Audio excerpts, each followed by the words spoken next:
introduce somebody who does not need any introduction, but I can share a few things with you. I'm so proud to be a part of Connecticut because of what Connecticut is. But amongst the various special things that the state of Connecticut has is a person who's willing to stand up against anyone with power who is doing something wrong. If you recall, Lowe's, a very big corporation, took some wrong actions, and they were trying to marginalize the Muslim community. And that was against the DNA of our country. And in that time, there was a person who stood up in the Congress who said, this is not how we run this country. This is not who we are. And then had the courage to stand up in front of the entire Congress and the entire world. And then via YouTube, literally the entire world. And then people in other parts of the world recognize that there are people in America who actually stand up for what's right. And then the same person stood up against the strongest lobby in this entire country, the NRA, which basically has an unwritten rule that if you stand up against the NRA, that is actually the end of your political career.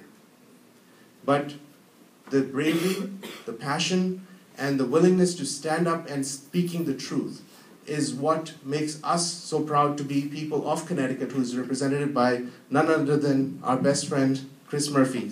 Thank you, sir.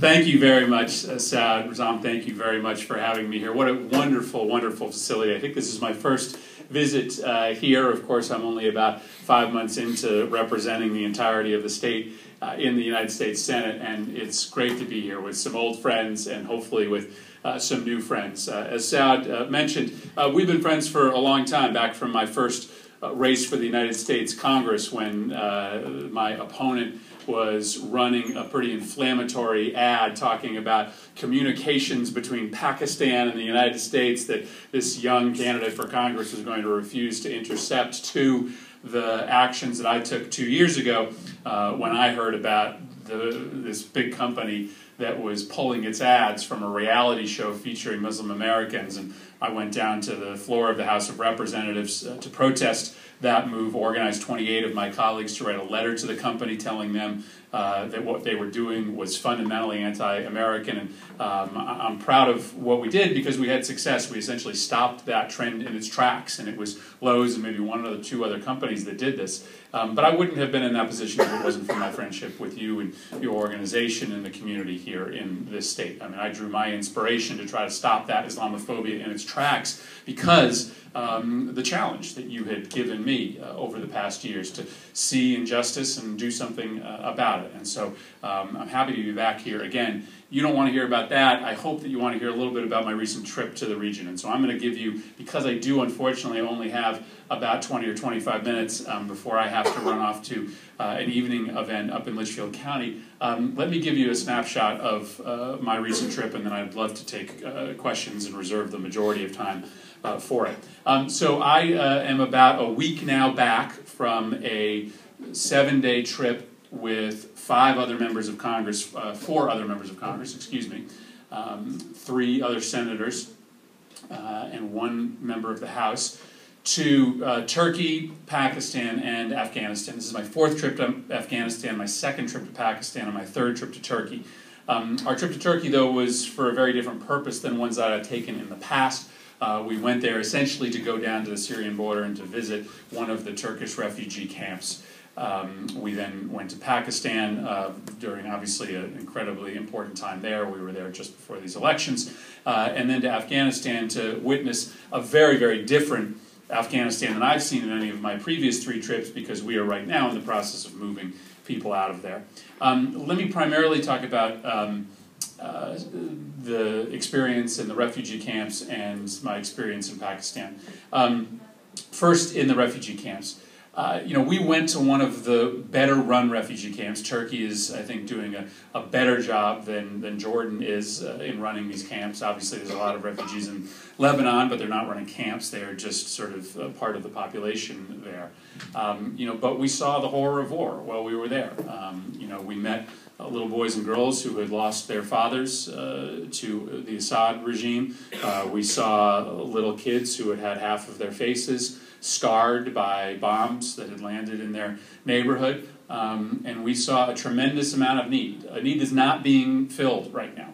I came back confident that the United States has to step up its humanitarian commitment, both to those camps, but also to getting money into Syria. We're not doing a good enough job of getting aid across the border to those that remain, to those that are just sitting on the other side.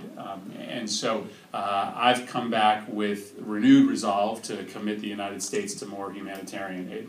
I will tell you I'm still conflicted on the issue of military intervention. I'm sure I'll take some questions on this today.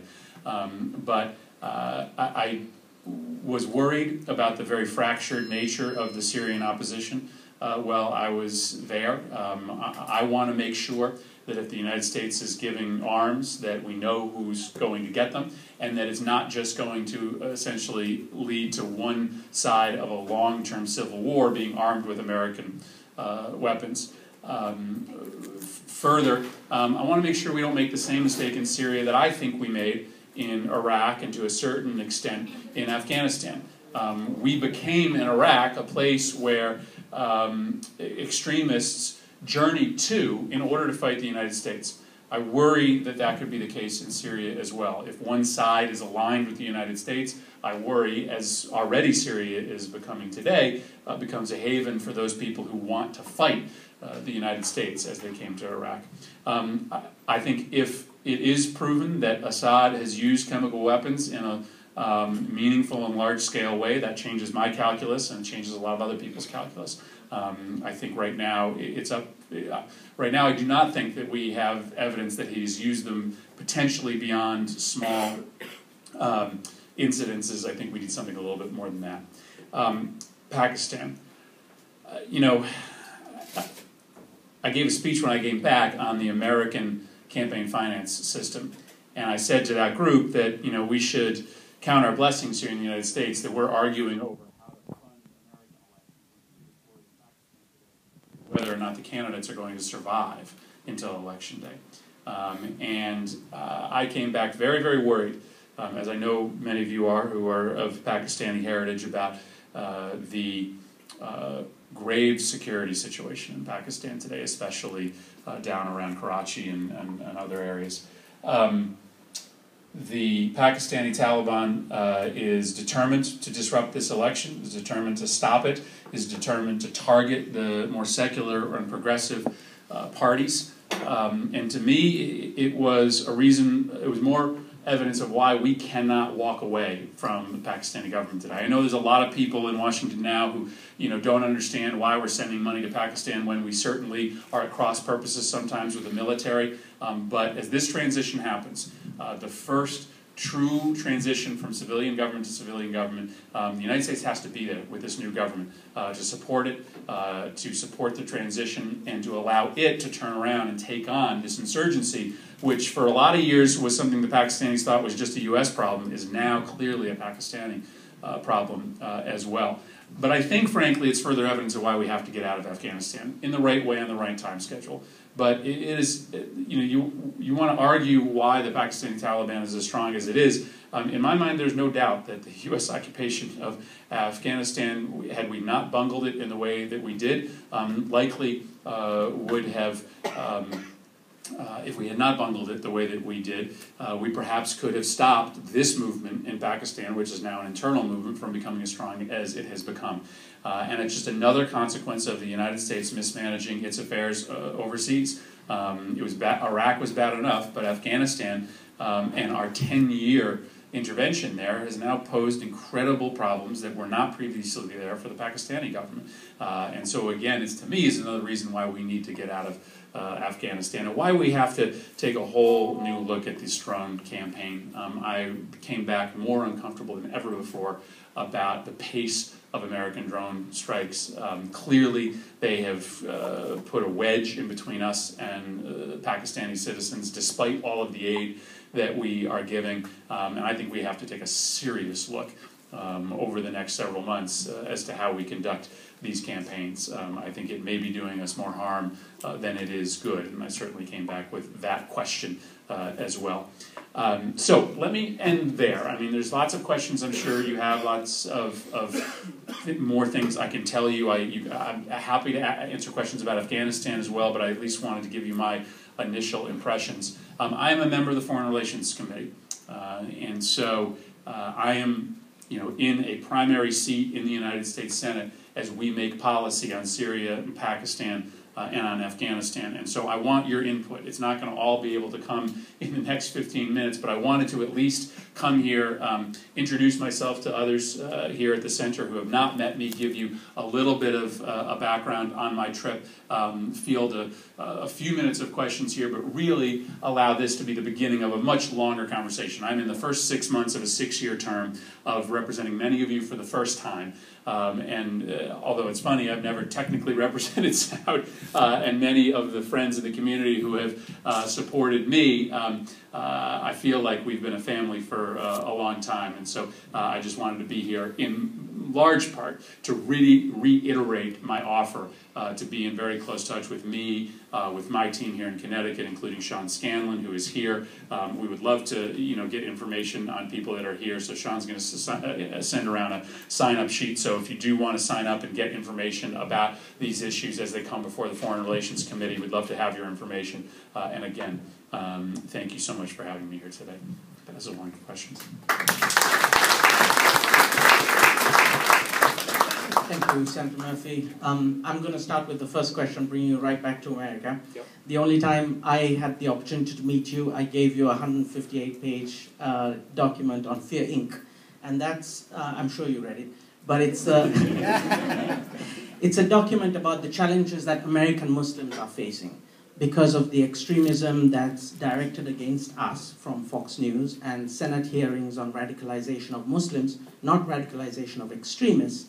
And we find that we, as the leadership of the mosques, are struggling to get our youth to feel a positive American identity and a positive Muslim identity and merge those two. You have kids here who have written books, but who dropped out of school for a whole year because of the backlash from some of these. And when we have Senate hearings about radicalization of Muslims and 80% of mosques being radicalized, we get concerned. Could you answer, could you speak to that?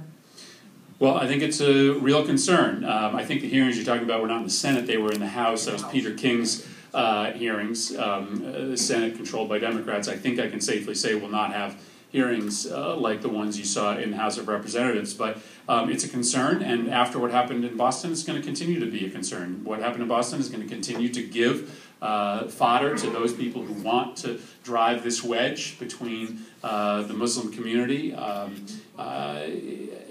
and the rest of the country. They're going to continue to have the ability to do that. I need to recruit more people to my cause. I mean, I was the only person who stood up on the floor of the House of Representatives when Lowe's took that action. Now, I got about 28 other people to sign a letter with me. That's good and bad news. There's 435 people in the House of Representatives. I only got 28 people to sign that letter. And I will tell you, a lot of people that I talked to said that they knew that I was right, but you know what? They just were going to stay off the letter, that they just weren't going to sign it, that maybe they'd sign the next one. And so I need some more champions on this, and so one of the things that you can help me with, if that's part of what you're asking, is to reach out to some of your friends in other parts of the country and see if they can try to, if they've got a friendly congressman or senator who's on the right side, ask them to talk to me to figure out how we can sort of raise the level of awareness. You were very right. I mean, I have actually read the report. It's a chilling report. This is an organized movement, a very well orchestrated movement that is targeting both corporations and state capitals all across the country. I am going to be proud to lead the effort against it. I just need some more people who will join me, and perhaps you can help me in that effort. And also, listen, I now have a national stage in a way that I didn't when I was in the House of Representatives. So when we see these incidences of anti-Muslim behavior and Islamophobia, let me know, because I will use my bully pulpit. I will use my platform, no matter where it happens, in Connecticut or across the country in California, to call it out. I've identified myself as a leader on this issue in large part because of that speech, which became kind of viral online after I gave it. And I'll continue to raise my voice if you give me the information. Thank you very much. Questions? So I'm going to prioritize women and children, but I don't see any women's hands, so I'll go to Monty first. Thank you. Welcome, Senator Murphy.